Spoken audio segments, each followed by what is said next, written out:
مولاي صل وسلم دائما أبدا على حبيبك خير الخلق كلهم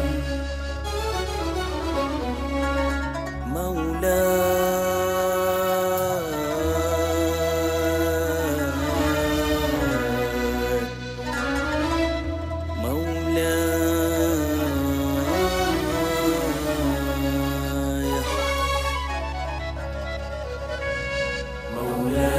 صل وسلم دائما أبدا على حبيبك خير الخلق كلهم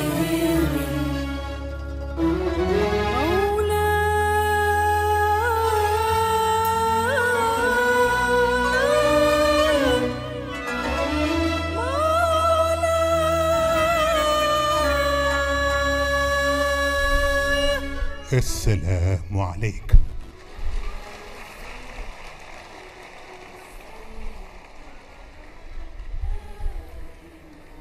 السلام عليك أيها النبي.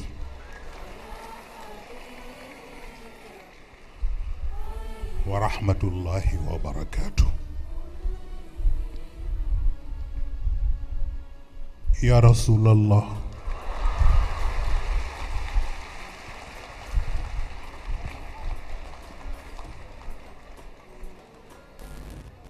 إن السبحات الإلهية المقدسة.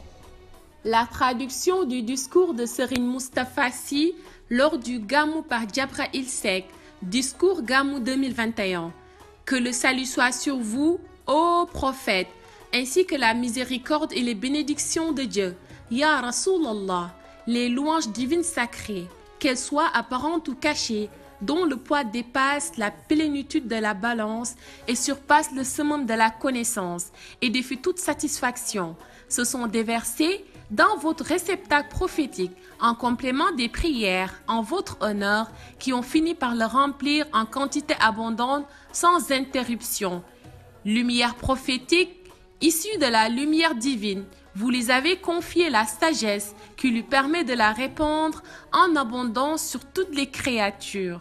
Ya Allah, Ya Rasulallah, que le salut soit sur vous le jour de votre naissance, que le salut soit sur vous le jour où la mort vous a emporté, par devoir et non par autorité. Que le salut soit sur vous le jour où vous serez ressuscité devant des millions d'âmes qui n'attendaient que votre intercession en ce jour de la résurrection. Ya Rasulallah, que le salut soit sur vous à l'aube de la création, que le salut soit sur vous dans son effervescence, que le salut soit sur vous dans sa rubéfaction, que le salut soit sur vous dans sa période transitoire, que le salut soit sur vous dans sa période ténébreuse, lorsque les humains y résideront. Honore ces ténèbres, honore cette sérénité. Ya Rasulallah. Ya Rasulallah. Que le salut soit sur vous tant que la nuit continuera de se voiler, tant que le jour demeurera dans son éclat et tant que le Seigneur continuera de créer le mâle et la femelle.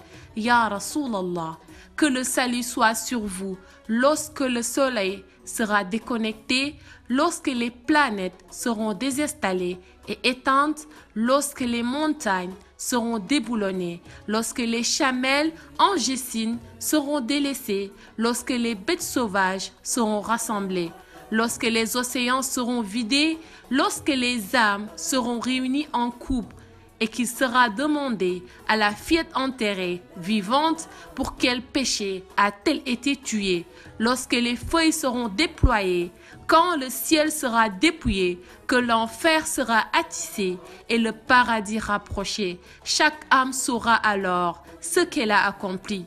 Ya Rasulallah. En effet, il s'est écoulé une période très longue durant laquelle l'homme n'était pas une chose précitée.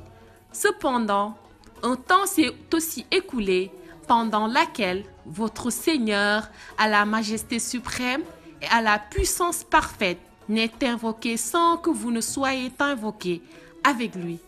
Ainsi, le salut se glorifie en votre compagnie. À chaque instant qu'une invocation et un salut sont répandus sur vous. Et ainsi, la circumambulation du salut s'est tournoyée autour d'une Kaaba où se trouvaient des prophètes, des véridiques, des martyrs et des vertueux, ce qui confirme que ton entrée dans le salut des prophètes n'est que par pur symbole de compagnonnage et rien d'autre. Ya Rasulallah, que le salut soit sur vous avec tous les saluts que le Coran mentionne en absolu ou en énumération. La souveraineté vous a choisi et la prééminence vous a choisi avant que vous ne choisissiez l'un ou l'autre. Et vous êtes devenu le maître des messagers, le maître des maîtres de la créature humaine. Que le salut soit sur vous au début et à la fin du jour où aucune âme ne pourra rien pour une autre. Et la décision, ce jour-là, reviendra entière à Allah. Que la salut soit sur vous et que la miséricorde de Dieu soit sur vous ainsi que sa bénédiction. kon nag assalaamu aleyka awalan wa axiran yowma laa tamliku nafsun li nafsin shay'an wal amru yowma idin lillah. Assalaamu aleykum wa rahmatullahi taala wa barakatuh.